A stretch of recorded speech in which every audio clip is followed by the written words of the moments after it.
Buenas noches, bienvenidos a 55 Minutos. Hoy, de una manera breve, les presento a quien es mi invitado esta noche y a quien nosotros gentilmente les dedicamos casi los 55 minutos completos.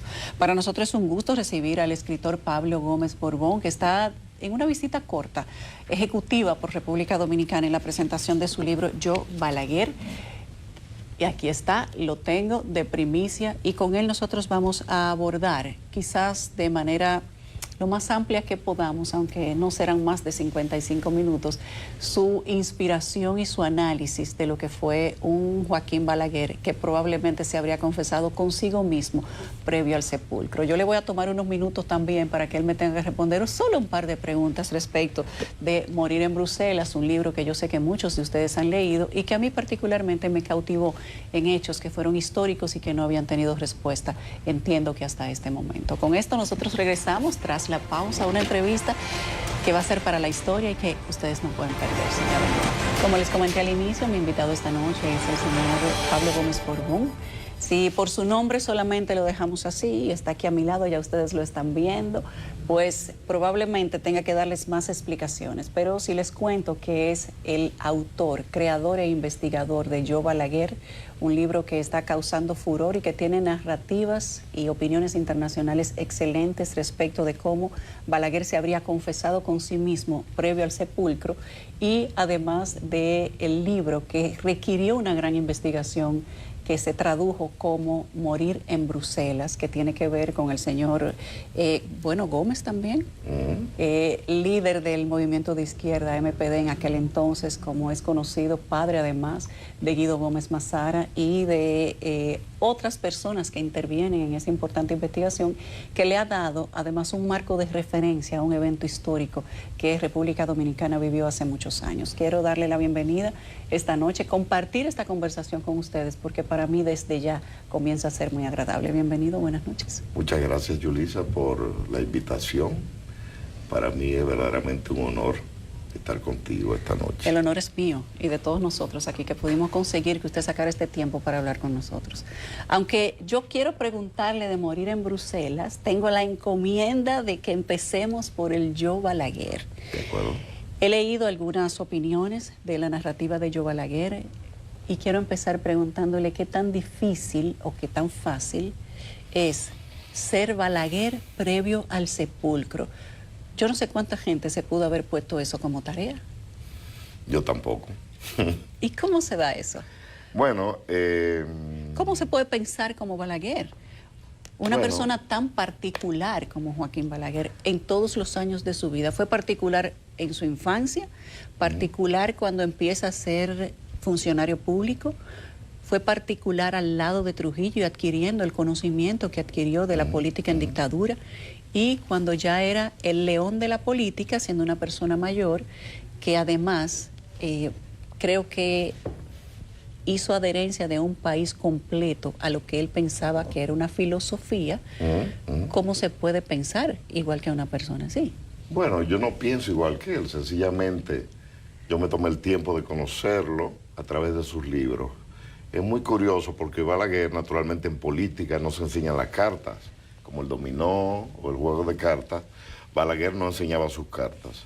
Sin embargo, quien lee a Balaguer se da cuenta que fue un autor, como autor, extremadamente honesto, con lo cual yo me propuse leer tantos libros de él como pude encontrar. Lamentablemente en nuestro país adolecemos de una debilidad, que los libros se agotan y no son reimpresos, pero yo leí mucho de Balaguer hasta el punto de que yo empecé a saber o a conocer un poco su pensamiento, y yo no pensé como Balaguer, sino sencillamente en cada párrafo, en cada línea, en cada palabra, yo me dije o me pregunté qué hubiera pensado Balaguer, o qué, en una situación particular, cuál era la actuación o el pensamiento de Balaguer, y en un pronunciamiento de Balaguer, si él mentía o no mentía. Naturalmente, yo no tengo la certeza de que yo acertara cada vez,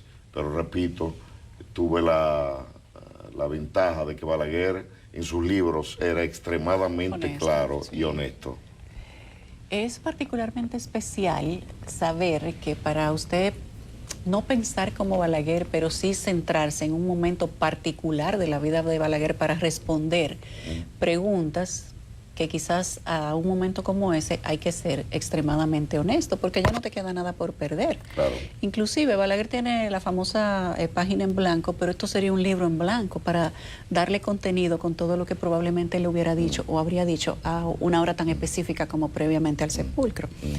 Pero me llama la atención todos los aspectos históricos que se han respondido en ese momento, en el Yo Balaguer, y cómo se puede hablar además de hechos específicos y de relaciones específicas, como la relación de Balaguer con Trujillo y su familia, y cómo lo veía la esposa de Trujillo, quizás aspectos de lo que no mucha gente sabe o no se habla.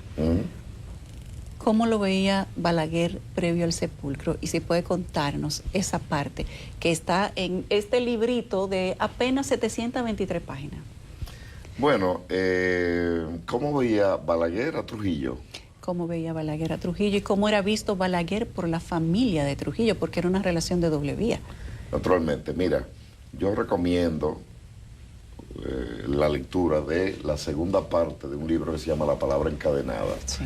La Palabra Encadenada, la primera parte son discursos diversos de Balaguer, pero la segunda parte, si mal no recuerdo, se llama Biografía Moral de una era, de una dictadura, no recuerdo muy bien. Y en ella Balaguer hace presenta una biografía o un análisis de la personalidad de Trujillo, perdón, que es extraordinaria. Entonces Balaguer admiró a Trujillo y no lo escondió, y entendió que Trujillo fue el constructor del Estado Dominicano, del Banco Central, del Banco de Reserva, de la infraestructura necesaria. Pero este Trujillo fue el primer Trujillo, el de los 25 años.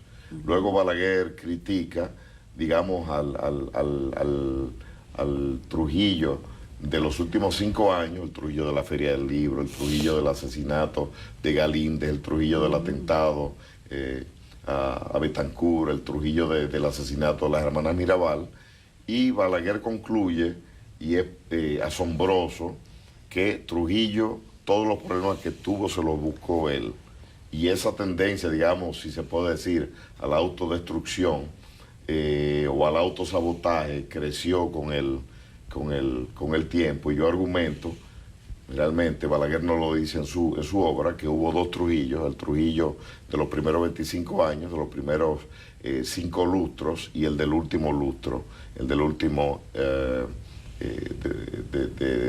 los últimos 5 años. En cuanto a cómo veía Trujillo y su familia Balaguer, Trujillo hasta cierto punto lo tomaba un poco a broma. Trujillo no fue capaz de percibir las ambiciones que tenía Balaguer. En cambio, su esposa, quizá por aquello de que las mujeres tienen un sexto sentido, siempre le dijo a Trujillo que fuera precavido con Balaguer. Cauto, sí. Y al final ella tuvo razón y Trujillo no. La relación como veía Balaguer a Trujillo, que era prácticamente como un padre de la patria, y parece que ciertamente sí lo veía de esa manera, porque como él expresa de la manera como Trujillo fundó la patria, que ahora pudiéramos nosotros verlo de una manera distinta o no, pero como la historia se juzga en su contexto, ¿cuál era el pensamiento que tenía Balaguer tras justamente el asesinato de Galíndez, por ejemplo, y de las hermanas Mirabal, amén de que entendiera la cantidad de problemas que se iba a buscar Trujillo con eso? Yo no pienso que Balaguer pensara en Trujillo como un padre de la patria. Sí pensaba en Trujillo como un gobernante, incluso como un patriota, pero no como un padre de la patria, porque él critica el hecho de que Trujillo disminuyera los honores que se le daban a Duarte, a Sánchez y a Mella. Él sí pensó que Trujillo fue un patriota, que Trujillo hizo las cosas que tenían que ser hechas, pero en ningún momento él pensó pienso yo, con la la percepción, con la facilidad que me ha dado la lectura de sus obras, él nunca pensó que Trujillo fue un padre de la patria. Naturalmente, una cosa es lo que se dice, otra la que se piensa. Yo cito mucho a Talleyrand porque pienso que Talleyrand se parecía mucho a Balaguer, o a la inversa, y Talleyrand decía que la palabra le ha sido dada al hombre para ocultar el pensamiento. Entonces, eso es lo que yo pienso que Balaguer pensaba de Trujillo. Balaguer, repito, critica el atentado contra Betancourt, critica naturalmente la muerte de las hermanas Mirabal, el asesinato de las hermanas Mirabal, y en cuanto al caso de Galíndez, Balaguer era muy pragmático, y Balaguer cita a un protagonista de la Revolución Francesa diciendo que el asesinato de Galíndez y su previo secuestro, más que un crimen, fue un error, porque Balaguer veía la política de una forma desapasionada. Por eso yo en el epígrafe, en uno de los epígrafes de mi libro, cito a un autor francés que dice, o a unos autores, creo que son dos, que la historia no es una escuela de moral. Qué buena le parece frase. a usted? Muy buena frase. Similar a aquello de que hay que juzgarlo en su contexto, sin apasionamientos personales. Sí, sí. Yo podría decirte muchísimas frases en ese sentido. Balaguer pensaba como Talleyrand, que en política no hay convicciones, sino circunstancias. Y como Tito Livio, y tuve que citar tantos nombres, Tito Livio decía que la primera ley del imperio es la ley de la necesidad. Entonces Balaguer a veces decía, es necesario tal o cual cosa, incluso las decisiones más difíciles y más graves. Si nosotros tuviéramos que pensar en este momento desde la posición de alguien que ahorita me va a decir cuáles fueron sus motivaciones, pero que tuvo que introducirse mucho en la personalidad de Balaguer para poder escribir un libro como este, ¿cuáles eran las cosas que movían desde su punto de vista después de estudiar a Balaguer? ¿Cuáles eran las cosas que movían a Balaguer a reinventarse para seguir existiendo en la política, verse en muchas ocasiones como única opción para mantener estable un país como República Dominicana ante todas las condiciones que tuvo circunstancialmente o coyunturalmente tal vez en alguna ocasión, como el 65, por ejemplo? Pero además para esconder la familia, para que no se supieran quiénes son los hijos, que no se le conociera mujer, digamos que al menos no públicamente con un matrimonio, quizás para hacer las jugadas políticas que hacía, porque pareciera, o sin temor a equivocarme, puedo decir que Balaguer ha sido uno de los más grandes estrategas políticos que ha tenido el país, por eso la trayectoria que tuvo. Sí. ¿Qué lo movía a vivir de esa manera? Bueno, en cuanto al tema político, yo he tratado, y yo no pretendo tener un conocimiento absoluto de Balaguer, yo lo único que puedo tener son percepciones. Pero muchas percepciones. Insights.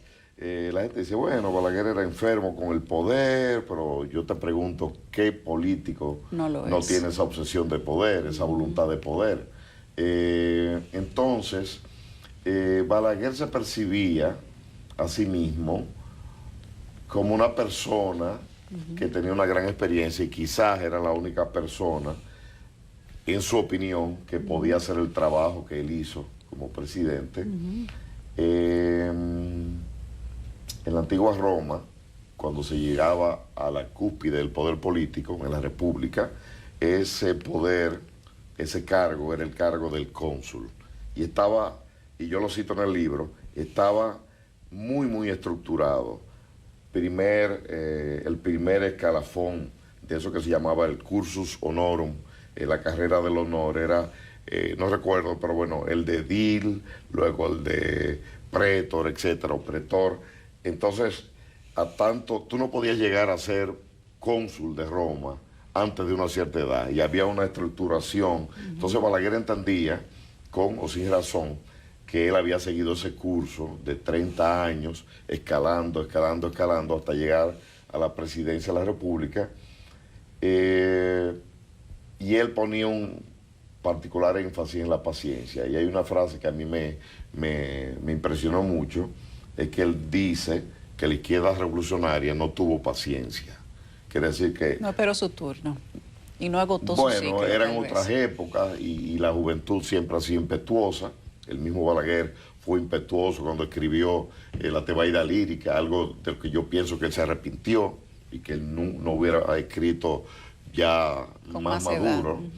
Esa es la respuesta a tu primera pregunta. La segunda pregunta, yo dije en la presentación de mi libro en la Biblioteca Nacional antes de ayer, que yo abordo ciertos aspectos de la vida personal de Balaguer, no por indiscreción, sino porque yo pienso que naturalmente un hombre político no es indisociable de lo que es como hombre, como persona. Entonces yo abordo unos temas como la relación con sus hermanas, la relación con sus padres, que son temas muy íntimos, pero que hay que tratar si uno quiere comprender, como fue el objetivo mío al escribir el libro, quién fue Joaquín Balaguer. Entonces, en cuanto a la relación con sus mujeres, con sus hijos, quiero decirte que esta mañana, viendo mi Facebook, hubo una de sus hijas que me escribió para felicitarme por el libro que yo escribí sobre Balaguer.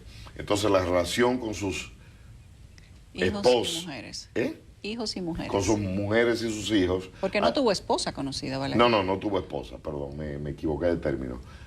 Él dice que la mujer que más amó fue una colombiana, de la cual no tenemos el nombre ni nada más. El embajador Arciniegas, colombiano, Germán Arciniegas, dijo que Balaguer fue muy enamoradizo en Bogotá, pero de ello no sabemos nada más, porque era muy discreto. Entonces la relación, repito, y concluyo, con sus hijos, que creo firmemente que los tuvo, es un hecho, y con las mujeres que pasaron por su vida, dejando acaso las mieles de algún beso, hay que buscarla en la relación que él tuvo con sus hermanas como símbolo de su madre y con su padre. Yo no iré más allá porque es un tema complejo al cual yo dedico, si mal no recuerdo, 3 o 4 capítulos, pero, y no solamente Balaguer, la formación de la personalidad de un ser humano es evidente que empieza con la relación con sus padres. ¿Por qué no visualizar, o por qué quizás desde el punto de vista del estudio, qué podríamos decir de por qué Balaguer no visualizó una familia? Si además era el presidente de un país tradicional, católico, de religión que él defendía y hasta protegía, y a quien hasta cierto punto beneficiaba desde el poder, a la religión católica, y además quizás ser consecuente con lo que pensaba probablemente, decimos nosotros desde mirándolo desde afuera. ¿Por qué no presentar los hijos? ¿Por qué no darles apellido a muchos? ¿Y por qué además tener hijos en muchas mujeres? Y no ser quizás coherente con el tipo de persona que él mostraba hacia afuera y mostrarse siempre como un soltero empedernido. Mira, antes que nada, Balaguer se opuso a la firma del concordato. Yo no sé hasta qué punto sea exacto pensar que Balaguer protegió. Naturalmente, después de la firma del concordato con la Iglesia Católica, ningún gobernante después de Trujillo ha osado ni siquiera hablar de eso. Derogar el concordato. Yo pienso, particularmente como Balaguer, un Estado como en Francia, como la República Francesa, tiene que ser un Estado laico y darle la libertad de religión a todas las confesiones. Eso es un pequeño inciso. Después que yo escribí esos 4 capítulos, que me hice asesorar por 2 reputadas psicoanalistas, cayó ante mis ojos un poema de Balaguer que si yo lo hubiera leído me hubiera ahorrado el psicoanálisis o esa consulta con estas 2 psicoanalistas, porque naturalmente yo no soy psicoanalista. Balaguer dice en ese poema dedicado a sus padres que él solo tuvo amor para sus hermanas y para ellos. Y él dice de forma explícita que después del amor que él le dedicaba a sus hermanas y a sus padres, él no le quedaba ningún amor que dar ni a hijos ni a esposas. Entonces yo cuando leí eso digo, bueno, mira, Yo duré No hay mucho varios que buscar. días haciendo un análisis y analizando y viendo los símbolos. Y al final él lo dice directamente y conscientemente. Él no tenía amor que darle a los hijos y a las cualquier mujeres. eventual esposa. Ahora bien, Balaguer dio una entrevista cuando estuvo en la oposición a principios de los años 80, donde él dice que él se arrepiente de no haber tenido hijos. Quiere decir, entre comillas, o entre líneas, que él se arrepiente de no haberlos reconocido, porque por supuesto los tuvo. Y yo creo, como te dije anteriormente, que Balaguer en esos ámbitos era muy honesto. Y yo pienso que él fue honesto cuando él dice que él se arrepiente de no haber tenido hijos y de permitir que el apellido Balaguer se extinguiera y de no tener un hijo que le cerrara los ojos cuando él muriera. Yo pienso que él fue honesto. Yo pienso que él fue honesto porque en ese mismo en esa misma entrevista, imagino que tú me vas a preguntar sobre eso, él dice de la forma más clara y más calma que el crimen político es evitable solo hasta cierto punto. Entonces eso te da a ti una idea, eso es algo que él no decía en la palestra pública, porque la política es un ajedrez y no se pueden enseñar, o un juego de cartas, y no se puede enseñar la estrategia, pero cuando él era entrevistado, él decía lo que pensaba. Entonces le preguntaron, doctor, ¿usted cree que el crimen político puede ser evitable? Y él dice, hasta cierto punto. Y entonces el periodista le pregunta, ¿pero usted lo evitó? Y él se rió.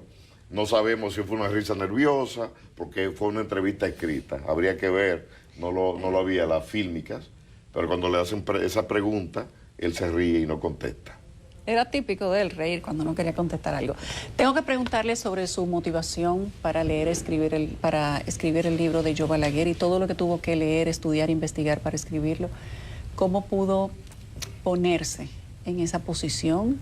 Si tuvo necesidad de algún tipo de ayuda psicológica para ello o psicoterapeuta para ubicarse en la posición de Balaguer ante el sepulcro y ser honesto consigo mismo para decir todo lo que dice en ese libro, y por qué el Joe Balaguer en este momento. Pero tenemos que hacer una pausa breve. Como aquí somos todos ibaeños, Aguilucho, este es un canal Aguilucho, ¿usted sabía? No, pero como debe de si ser, no lo hubiera sido, no hubiera venido la entrevista. Muy bien. Entonces, nosotros usamos la gabela cibaeña. Entonces le vamos a dar una gabela para que usted piense todo lo que le he preguntado y cuando regresemos usted me conteste. Genial. Como les decía anteriormente, esta noche tengo una entrevista de lujo. Me acompaña el escritor Pablo Gómez Borbón, a quien le agradezco que se haya tomado el tiempo de darnos estos minutos para una entrevista donde nosotros queremos saber, interiorizar con el autor de Joe Balaguer y Morir en Bruselas, libros que tengo justamente aquí. Y tengo la encomienda de empezar por el Joe Balaguer, pero le he dicho al autor que por lo menos unos minutos al final él va a tener que hablar conmigo de Morir en Bruselas, porque es un libro que a mí me apasionó al leerlo. Y mírenlo aquí, este sí yo sé que ustedes lo conocen perfectamente. Entonces, le preguntaba antes de darle una gabela cibaeña por ser santiaguero, eso es un privilegio que no se lo damos a todo el mundo, pero le preguntaba hace unos minutos, ¿cuál fue su motivación? ¿De dónde nace la motivación de escribir un libro como este? Porque no es una autobiografía. La gente podría pensar, no, es una biografía de Balaguer. No, esto es una narrativa de una persona que se está confesando con sí mismo en un momento que probablemente ya no tiene nada que perder o no le importe lo que tendría que perder, porque de aquí voy para el hoyo. Entonces, eso es una narrativa muy particular. Si necesitó para interiorizar todo lo que investigó y ponerse en la posición de un Balaguer en un momento como ese, ayuda psicológica, y si tuvo que interiorizar a pensar como Balaguer y después tener que salir de un personaje como ese. Mira, en primer lugar, no necesité ayuda para mí. Para él sí. ¿Para? Para él sí. Bueno, para analizarlo a él sí, por supuesto. Aunque yo tenía mi percepción, mi insight, pero no soy del oficio de psicoanalista. Sí me he pasado toda la vida analizándome y en eso es un punto común que tengo con Joaquín Balaguer, quien pensaba, como pienso yo, que lo que decía Sócrates, que una vida que no se examina es una vida perdida. Si usted pasa por la vida y si usted no analiza lo que usted fue, lo que hizo, lo que no hizo, es una vida que no merece la pena ser vivida. Entonces yo no necesité ayuda psicológica para mí.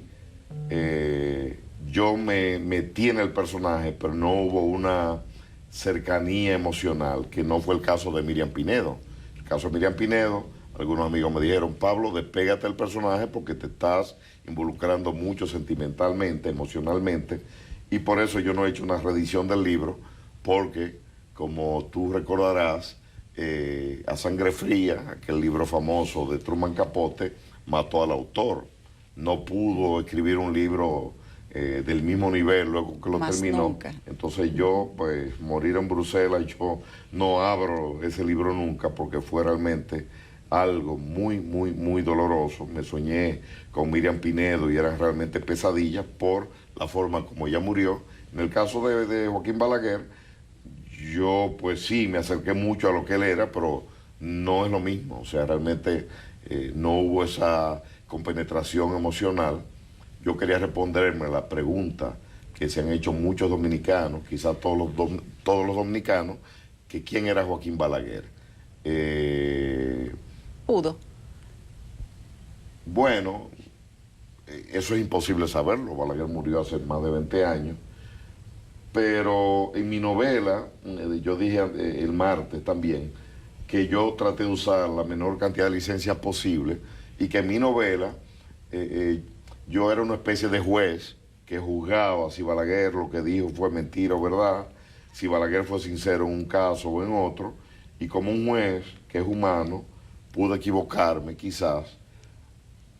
Pienso que me acerqué bastante a lo que él fue, y en todo caso sí puedo decir que pienso, o al menos traté de que mi libro fuera un libro honesto, sin parcialidades, sin sesgos, y creo que quizás sí, lo conocí un poco.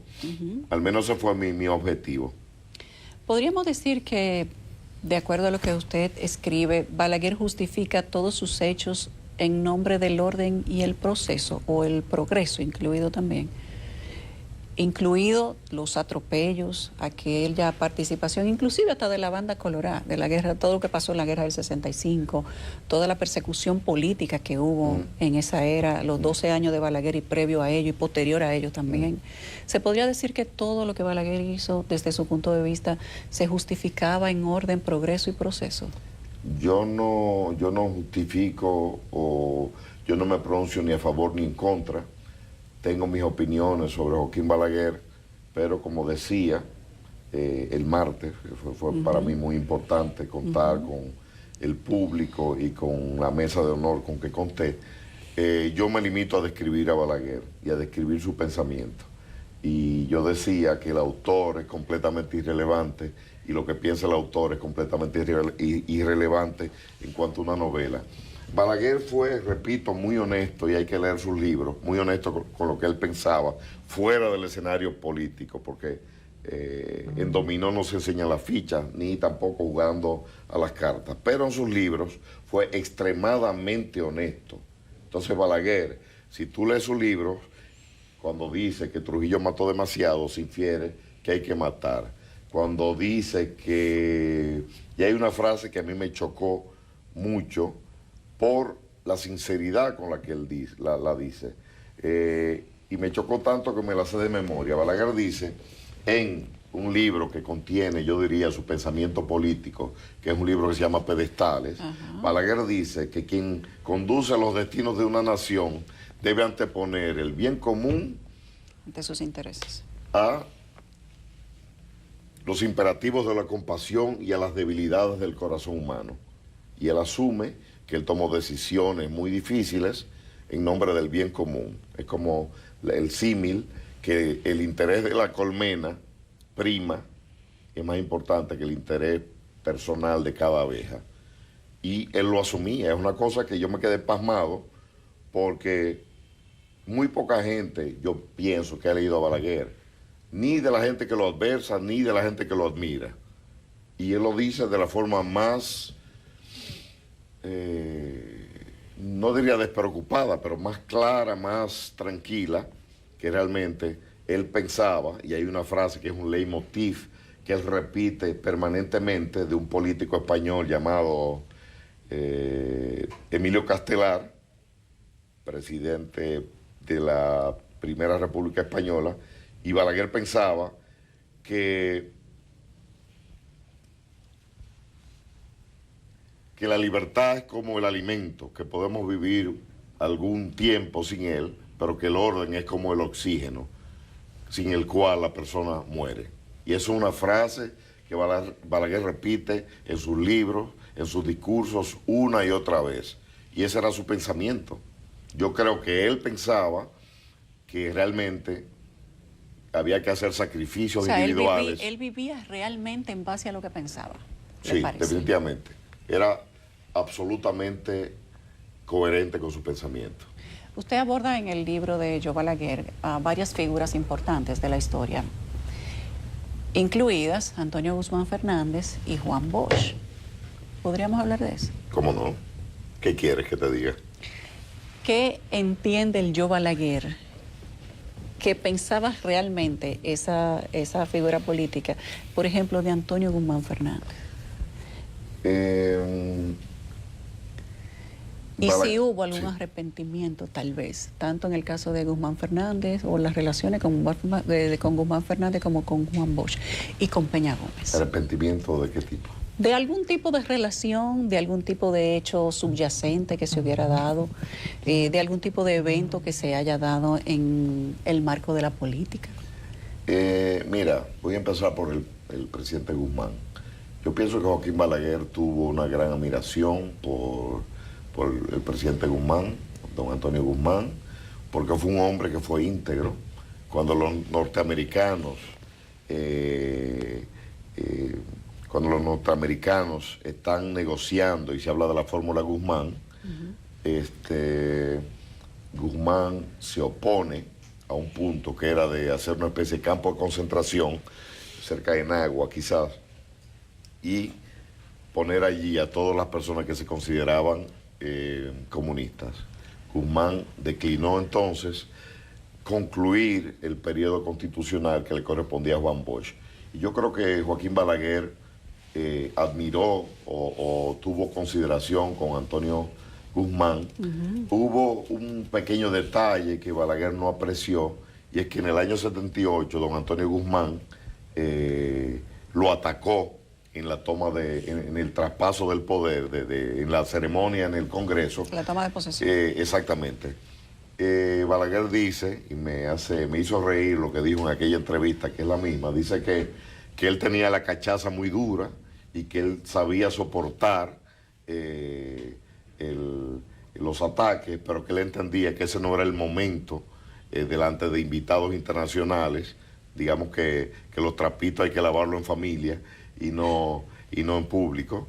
Y una particularidad de Balaguer era que era muy paciente. Entonces él esperó 8 años cuando Jorge Blanco le traspasó el poder a él para decir que él no iba a utilizar ese momento para externar opiniones sectarias y resabios de ocasión. Y eso era un mensaje. Bueno, ya Antonio Guzmán había fallecido, pero eso era su respuesta a lo que 8 años antes Guzmán había dicho. Sí. Balaguer guardaba, sí, y era resentido. ¿Podría decirse eso o no? ¿O era tan estratega que él hasta el pique y la molestia la guardaba hasta que fuera el momento de sacarla? Yo no diría que era resentido, era rencoroso. Yo creo que hay un ligero matiz. Sí, hay un ligero. En el libro... Algunos tienen las dos cosas y son sumamente peligrosos. En el libro yo hablo de un caso, que el lector lo encontrará en sus páginas, en el cual Balaguer esperó 60 años para vengarse de una persona. 60 años probablemente. ¿De quién se vengó Balaguer 60 años? De su profesor Sergio A. Hernández. ¿Tú quieres que dé más detalles? Sí. Bueno, Sergio A. Hernández le dio un boche, como se dice en nuestro país, porque él no atendía clases. Y Sergio Hernández tenía una voz como la mía, que portaba, como se dice en francés, y el boche lo escuchó la escuela entera. Sí. Y él esperó 60 años para poner en sus memorias de un cortesano una versión de la muerte de Sergio Hernández que es absolutamente falsa. No, no iré más en No es detalle. que es falsa. Cómo él murió y por qué murió. Y él se vengó con eso. Mi opinión. Yo no tengo el monopolio de la verdad, pero es lo que yo pienso. Pero está cerquita con ese libro. Balaguer y Bosch. Hay quien dice que ellos fueron amigos, que Balaguer le decía Juanito a Bosch y Bosch le decía Juaco a Balaguer. Hay gente que cercana a Bosch que dice que no es así. Tuvo una gran admiración, Balaguer tuvo una gran admiración como literato de Bosch, como cuentista. Como sociólogo. Digamos que como escritor, porque No. cuando le dicen como cuentista... No, como cuando hacía literatura, cuentos, novelas. Él dice que La Mañosa es una pequeña joya. Él dice que él alaba su estilo diáfano, como el aire de las altas montañas. Pero como sociólogo, él entiende que el más importante fue, o él piensa que Jiménez Grullón, Juan Isidro Jiménez Grullón, fue superior a Bosch. Curiosamente, como tú sabes, Bosch y Jiménez Grullón eran enemigos. Algunos dicen que por el amor de una dama, otros dicen que no. Pero él pensaba de Bosch como literato muy bien, como sociólogo o como intelectual algo menos. Y en cuanto a político, es difícil decir. En un momento dado, Bosch dice algo que le parece absurdo y él responde que su amigo se ha vuelto loco, lo trata de amigo. Ahí yo no sabría decirte si él era sincero o era sencillamente una ironía, pero yo creo, y mucha gente se pierde en esto, que en general Balaguer no mezclaba lo personal con lo político. En algunos casos sí, tú me vas a preguntar de dos personas, que fue el caso, pero en general Balaguer mantenía lo político aparte de lo personal, y cuando se vengaba en lo personal a través de la política, lo hacía en cosas, no como se ha querido decir, con asesinatos, sino como en esa calumnia del profesor Sergio Hernández. Balaguer y Peña. Se tenían un gran aprecio mutuo, poca gente sabe o poca gente no quiere saber que en el año 96, corrígeme, yo me confundo un poco, Balaguer le ofreció primero el apoyo a Peña Gómez que a Leonel Fernández. Luego se ha criticado por el pacto, el Frente Patriótico, que era racista, etcétera, pero poca gente sabe o mucha gente finge no saber que Balaguer la noche de las elecciones envió, no recuerdo si fue a Aníbal Páez, en misión secreta a la casa de Peña Gómez a decirle que él contaba con el apoyo bajo ciertas condiciones, y Peña Gómez, que era un líder muy democrático, consultó su entorno y su entorno lo aconsejó de que no lo hiciera. Entonces surge el Frente Patriótico. Bueno, Balaguer aparentemente sabía dividir aquello de la política en la mitad, porque a Peña como que no le fue muy bien, sobre todo con inclusive algunos acuerdos de los que mencionan los historiadores. Yo creo que ni era un suspiro para la época, pero cuando se hablaba del famoso 2 y 2, que Peña Gómez se quedó esperando. Mira. Se dividió ahí la mitad de la política muy bien.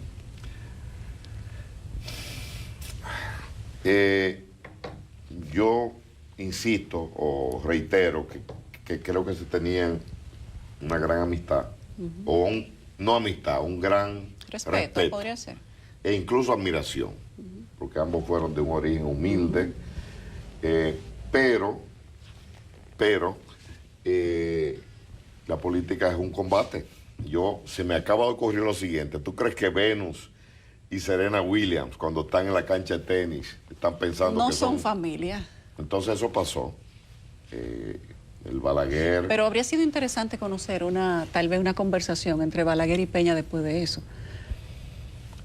Mira, yo argumento en mi libro que lo que es una virtud para el común de los hombres es un defecto quizás para los políticos. Y lo que es la ingenuidad o la buena fe, que es una cosa buena para nosotros, en política quizás no es tan buena. Y realmente, en una noche, Balaguer cambió el pacto con el tema aquel del porcentaje necesario para no ir a segunda vuelta. Y digamos que de alguna manera eso fue un truco. Curiosamente, don Bernardo Vega dice que Peña Gómez se dio cuenta y no se atrevió a protestar. Es decir, él se dio cuenta que las condiciones habían cambiado en su desfavor y no se atrevió. Y yo digo en el epígrafe primero de mi libro que muchos quedaron como encantados ante una serpiente, no recuerdo cómo digo, y eso pasó yo creo que con Peña Gómez, cuando yo digo que, no tengo mis lentes, pero algunos lo admiraron por miedo por el novismo, y otros quedaron fascinados como la presa ante la serpiente. Yo creo que ese fue el caso de Peña Gómez en el año 94. Hay figuras de menos relevancia que expresidentes, pero personas que fueron también, digamos que muy... fueron no trascendentales, pero causaron ruido político. Por ejemplo, la relación que tenía Balaguer con Vincho Castillo, con Álvarez Bogar, y como ya Balaguer está muerto, estas personas en sus momentos han escrito libros y han dicho cosas que, relatos de cosas que pasaron en reuniones conjuntas, que el libro de Joe Balaguer, por ejemplo, menciona algunas, como el jalón del brazo con Vincho. Cuéntanos ese pedazo, por favor. Bueno, yo reitero que quizás el objeto último o el objetivo último mío es la búsqueda de la verdad. En el caso de ese pretendido apretón de brazo que le daba Balaguer la noche del 16 de mayo del 78 al doctor Vincho Castillo, yo no estaba ahí, yo estaba en Santiago, yo tenía 11 años, pero mi percepción es que eso no fue así. ¿Cómo fue? ¿Y cuál fue la causa para que la gente... No, yo no lo sé, yo no puedo ponerme en la cabeza de otra persona, pero no creo yo que ese apretón de brazos en el cual se implica que Balaguer estaba muy agradecido o que había una relación muy íntima, yo pienso que no, pero repito, esa es mi opinión y yo creo tener la capacidad de no confundir la opinión con los hechos. Lo que sí es un hecho fue que una persona, un político de altura, de importancia, de relevancia, eso sí lo tengo por cierto, le dijo en un momento al doctor Balaguer que nombrara al doctor Castillo en un puesto. Y eso lo tengo por cierto como un hecho, que Balaguer le contestó que el problema no era nombrar a Vincho, sino quitarlo. Era quitarlo. Sí. Eso yo le doy fe por la fuente y por la cercanía de la persona que me lo contó. Antes de nosotros despedir, yo que he cumplido con todas mis tareas impuestas y motivadas, tengo que abogar por mí misma y necesito saber cuáles han sido las reacciones que usted tuvo de la familia del Moreno y de la familia de Miriam respecto del libro Morir en Bruselas. Bueno, mira, la familia de Miriam, yo he establecido una relación muy íntima con uno de los hijos de ella, con Yuri, una persona de una nobleza que no puede describirse. La familia de Miriam Pinedo me ha agradecido porque sobre ellas, a ellas la mataron doblemente, veces, sí. Físicamente y moralmente. Así es. Y ellos me han quedado muy agradecidos por la defensa que yo he hecho de Miriam. El libro Morir en Bruselas es un libro para Miriam. Al Moreno se le han hecho homenajes muy justos y múltiples, pero de Miriam nadie se acuerda o se acordaba y nadie la defendía. Y ese fue el objetivo de ese libro. Su familia me ha agradecido mucho la defensa, haber limpiado su nombre. Su hijo mayor, que murió ya hace algún tiempo. Reinaldo tenía 9 años y sufrió lo indecible. Tenía 9 años y se daba cuenta de todo y escuchó todas las calumnias. Y su viuda, que es Jimena, una chilena que vive en Santiago, para mí, más que el premio que recibí por esa novela, lo más satisfactorio fue escuchar a esa señora, lamentablemente llorando, decir que yo había logrado lo que su esposo, el hijo mayor de Miriam, se había propuesto toda su vida. La familia de Maximiliano Gómez, algunas de ellas, algunos miembros, me felicitaron por el libro, algunos otros me acusaron de haber echado lodo en el nombre del Moreno, y a esa persona yo le contesté que no, que el Moreno, como Balaguer, como tú y como yo, tenemos luces y sombras, somos imperfectos, y que sencillamente, como decía Juan 23, la sombra existe para resaltar la luz, y los defectos del Moreno servían para resaltar sus virtudes. ¿Cuál fue la parte más difícil de, no de escribir, sino de saber, de investigar, morir en Bruselas, en el caso de la muerte de la señora Miriam? Bueno, la señora Miriam Pinedo, fue realmente el detonante para ese libro y la hazaña con que fue asesinada. Entonces realmente, como yo te dije hace un momento, yo me involucré emocionalmente más allá de lo recomendable. Yo recuerdo que una amiga común, tengo una amiga común o una compañera de universidad común, con los asesinos de Miriam. Que los dominicanos estamos en todos los lados, y esa joven, a quien saludo por esta vía, se fue de Montecristi a Gotemburgo, la segunda ciudad de Suecia. Los dominicanos estamos en todas partes. Entonces ella es amiga de una de las personas a los cuales se les acusa de haber sido cómplices de Manolo Plata. Y en un momento dado, por WhatsApp, yo le increpé y le pregunté si él no sentía vergüenza por lo que él había hecho. ¿Qué le respondió? Me bloqueó en WhatsApp. No respondió. No. Y al otro, le dije que quería entrevistarlo y me dijo, o me mandó a decir, que yo podía escribir lo que yo quisiera, que a él no le importaba. Y para mí eso es lo más cercano a una confesión que puede haber. O sea, él dijo, escribe, yo no me voy a defender. Y yo creo que si él hubiera sido inocente, o si él es inocente, esa no habría sido la respuesta. ¿Cuál fue la razón, finalmente, por mi parte, de la muerte de la señora Miriam Pinedo? Es una razón, nadie pensó en ella. Nadie pensó en ella.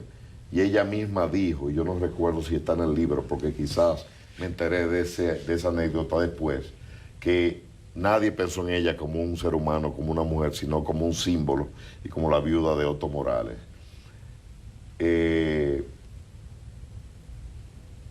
Amaury Germán Aristi tenía todo planificado para que ella se fuera con sus hijos, sus 4 hijos, a Cuba, donde hubiera tenido educación gratuita, salud gratuita.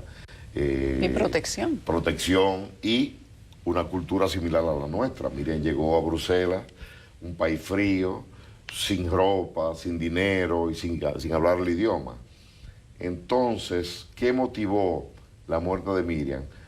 Yo argumenté que la muerte de Miriam fue un feminicidio.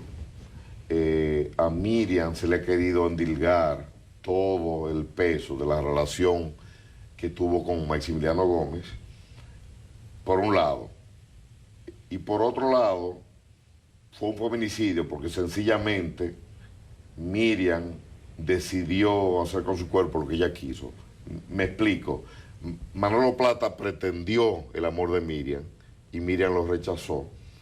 Y Manolo Plata era un hombre cruel y con muchos complejos de inferioridad. Y yo creo que Miriam pagó. No fue un crimen político en lo absoluto, no fue la CIA, como se quiere decir. Miriam pagó el hecho de haber rechazado o ejercido su derecho de decirle que no a este hombre, a este monstruo, que nunca ha dado la cara. Yo hubiera querido que él me respondiera, nunca dio la cara. A veces los asesinos políticos tienen un poco más valor que los feminicidas. Seguramente. A veces le queda algún tipo de honor porque tienen ideologías, pero los feminicidas no tienen ideologías. Las ideologías son peligrosas porque justifican los crímenes. Balaguer no tuvo ideología alguna. Balaguer fue un pragmático y yo desconfío de toda ideología, sea de derecha, sea de izquierda, porque las ideologías impiden pensar. Pero la ideología le da valor a los cobardes, porque encuentran una cueva donde poner ahí sus ideas. Si las tienen, yo no estoy seguro que las tengan. Señor Gómez, gracias. El tiempo ha sido corto. Me habría encantado que nos dieran 2 horas. Probablemente tendremos que hacer una segunda parte de Yo Balaguer y Morir en Bruselas y de otros. Yo en gran disposición de hacerlo. Recuerda que en razón del COVID yo no pude presentar Morir en Bruselas en persona y lo hice por internet, por Zoom. Y yo estoy abierto porque hacerlo de Bruselas me permite pues maximizar el tiempo con mi familia, ya que me voy a Bruselas próximamente. Mañana tengo entendido. Y quisiera quedarme, pero bueno, uno tiene responsabilidades, pero espero volver pronto y me reitero a tu disposición para cualquier información que tú necesites. Espero que nos avise cuando vuelve para que pueda volver aquí. Te lo prometo. ¿Su próximo libro cuál sería? Que no sea Yo más nadie. Póngale otra cosa. Yo no lo sé porque no quiero, como te comentaba fuera del aire, encasillarme en un género. Quizás voy a hacer una novela de autoficción, pero ahora estoy reposándome, disfrutando. Si tuviera que confesarnos aquí entre usted y yo, que no lo oiga más nadie, ¿qué otro personaje de la historia le atraería tanto como para estudiar tanto como cuanto estudió para Balaguer? ¿Quién sería esa persona? Su primo segundo, Lilis, quizás. Lilis, excelente. Balaguer dice que su primo segundo fue un gran político, pero un mal administrador. Un hombre muy culto como Balaguer, un hombre que prefirió las mujeres humildes, porque esas mujeres humildes no se involucraban en política. Y él prefería mantener su vida sentimental al margen y que no le pasara lo que le pasó a Trujillo, que su esposa fue muy presente en el plano político. Gracias. Vamos a ver qué pasa con Lili entonces. Señores, gracias a ustedes también. Nosotros tenemos que ir a una pausa. Gracias al señor Pablo Gómez Borbón. Gracias por sacar este tiempo. Y bueno, yo creo que me están diciendo que con usted nos vamos, ¿verdad que sí, Erika? Bueno, a ustedes buenas noches. Me reitero nuevamente agradecida del señor Gómez Borbón y a ustedes gracias por acompañarnos esta noche. Hasta la próxima. Bye bye.